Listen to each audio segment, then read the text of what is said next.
जी साथियों, जय श्री राम। मैं पंडित विश्वनाथ शर्मा, एस्ट्रोलॉजर, कुंडली मिलान ग्रंथ और भविष्यवेता, विभिन्न प्रकार की जानकारी के साथ मैं आपके सामने हमेशा उपस्थित रहता हूँ।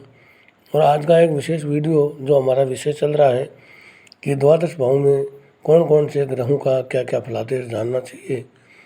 हालांकि उनकी दृष्टि से कुछ फलादेश में अंतर आ जाता है, और दृष्टि के संबंध में मैंने पूर्व में वीडियो बनाया था, शायद आपको याद होगा। तो आज हम चर्चा करेंगे बुध ग्रह देव की, जो उनके द्वादश भाव में कैसे फल रहने वाले हैं। और बुध देव को वैसे तो सुकुमार ग्रह, राजकुमार, प्रिंस और नपुंसक ग्रह तथा विद्या, बुद्धि, विवेक, वाक्पटुता, व्यापार, वाणिज्य, व्यवसाय आदि का कारक माना जाता है। विभिन्न विषयों की जानकारी का कारक भी बुधदेव बनते हैं। आज हम बुधदेव के द्वादश भावों में होने वाले स्थिति के बारे में चर्चा करेंगे। द्वादश यानी तनुगत शशिपुत्रे कांति माश्चात हृष्टो विमलमति विशालः पंडित शाह गशीलः मित मृदु सुभोगी सत्यवादी विलासी बहुतर सुखभागी सर्वकाल प्रवासी। प्रथम भाव में यदि बुधदेव हों, लग्न भाव में हो, बुधदेव यदि यहाँ लग्न में बैठे हों, प्रथम भाव में हो, फर्स्ट हाउस में हो, तो हम चर्चा कर रहे हैं कि ऐसा जातक तेजस्वी होता है, हृष्ट पुष्ट निर्मल तथा विशाल बुद्धि वाला व्यक्ति होता है, विद्वान होता है, त्यागी होता है, मधुर वाणी बोलने वाला, पवित्र स्वरूप वाला और अल्पाहारी तथा सत्यवक्ता, विलासी, अत्यधिक सुख भोगने वाला और सदैव अपने स्थान से दूर निवास करने वाला तथा अत्यंत सुखी व्यक्ति होता है। द्वितीय भाव जो हमारा तन भाव है, इसके बारे में हमने चर्चा की प्रथम भाव की। द्वितीय भाव धन भाव कहलाता है, और धन भाव में यदि द्वितीय भाव में बुधदेव बैठे हों तो ऐसा व्यक्ति अपने पिता का भक्त होता है, सुव्यवस्थित रहता है तथा पाप से भयभीत, कोमल शरीर, कठोर रोम, लंबे बालों वाला, अत्यंत गोर अर्थात गोर वर्ण, सत्यवक्ता, विहार इधर उधर घूमने वाला तथा अत्यधिक धन का स्वामी होता है, और प्रदेश से भी अच्छा धन अर्जित करता है। तृतीय भाव में जो कि पराक्रम का भाव है, हमारा ये तीसरा भाव बुधदेव का यदि हो, बुधदेव बैठे हों तो ये इसको भ्रातृ भाव भी कहते हैं, पराक्रम भाव भी कहते हैं। तो इसमें यदि बुधदेव बैठे हों तो बड़ा ही साहसी व्यक्ति होता है, आत्मीय लोगों से युक्त रहता है, हृदय उनका मलिन हो सकता है तथा अपने अभीष्ट कार्य की सिद्धि में निपुण व्यक्ति होता है, और हमेशा सुकुमार अर्थात आयु अधिक होने पर भी वह कम आयु का प्रतीत होता है। ऐसा तृतीय भाव में बुधदेव होने से बताया गया। चतुर्थ भाव जो कि बताया गया है भाई का, माता का, अर्थात ये जो चतुर्थ भाव में पाप ग्रह की राशि में या पाप युक्त बुधदेव स्थित हों तो मनुष्य धन धान्य से परिपूर्ण होता है तथा अपने भाइयों के अंश में से भी कुछ लेने वाला होता है। यदि उसी स्थान में बुधदेव अपनी उच्च राशि, जो इनकी राशि है कन्या राशि, उसमें हो तो बहुत सी स्त्रियों का उसके साथ में संबंध रह सकता है। ग्रहों का स्वामी होता है, दयालु होता है तथा दुर्बल शरीर वाला भी हो सकता है। बाल्यकाल में ऐसा व्यक्ति रोगी हो सकता है। पंचम भाव में बुधदेव की चर्चा करें। पंचम भाव में बुध देव हो तो व्यक्ति स्त्री पुत्र आदि से युक्त समस्त प्रकार के सुख भोग करने वाला और विकसित कमल के समान उसका मुख होता है तथा बड़ा ही सुखी व्यक्ति होता है। देवता गुरु ब्राह्मण आदि में भक्ति रखने वाला और उनकी सेवा करने वाला पवित्र आत्मा तथा धार्मिक और आध्यात्मिक व्यक्ति होता है।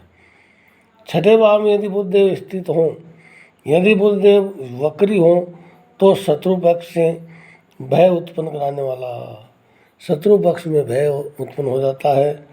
यदि बुधदेव शुभ ग्रहों की राशि में स्थित हो तो शत्रु कुल का नाश करने वाला होता है।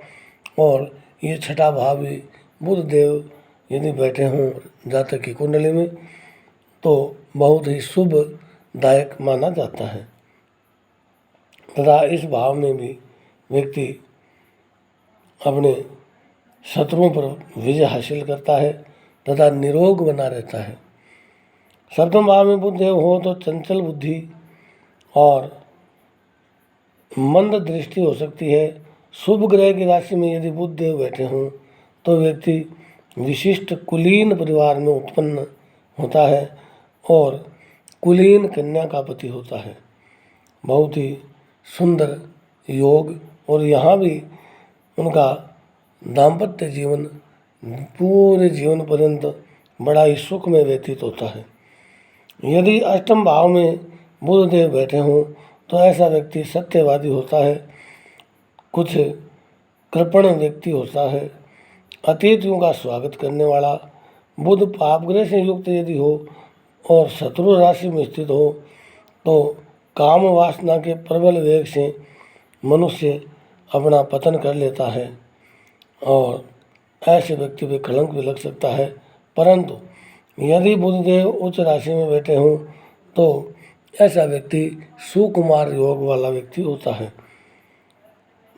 नवम भाव में यदि बुधदेव शुभ ग्रहों की राशि में बैठे हों तो ऐसा जातक अपने भाग्य के कारण सभी प्रकार के धन ऐश्वर्य प्राप्त करता है, स्त्री पुत्रों से युक्त होता है।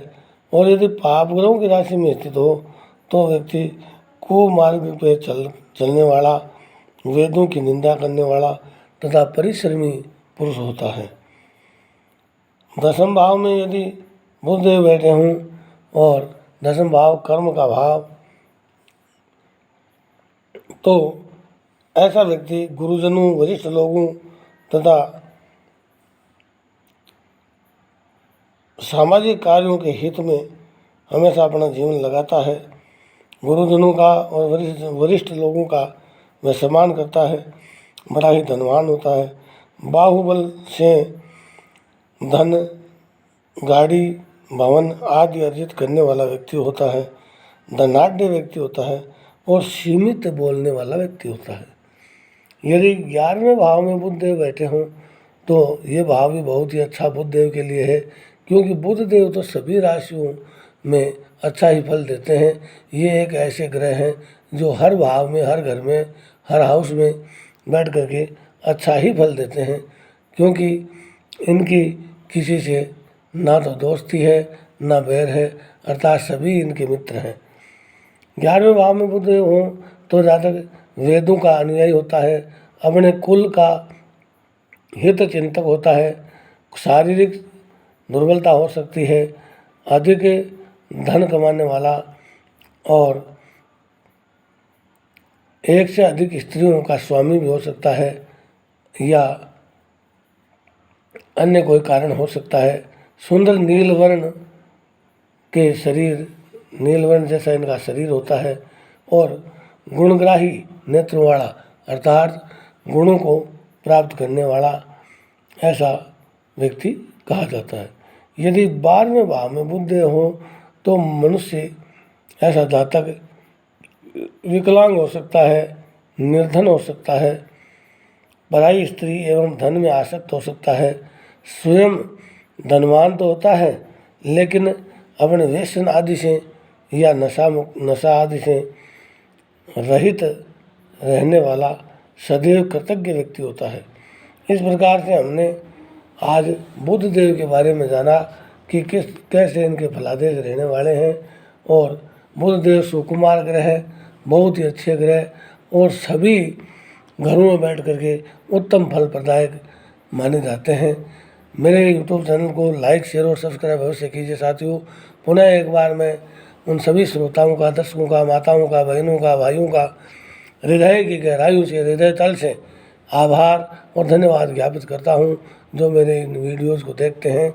और आग्रह करता हूं कि सभी को बताएं, ज्ञान वृद्धि करें और मेरे इस यूट्यूब चैनल को लाइक, शेयर और सब्सक्राइब करते रहिए। जय श्री राम, जय जय हनुमान।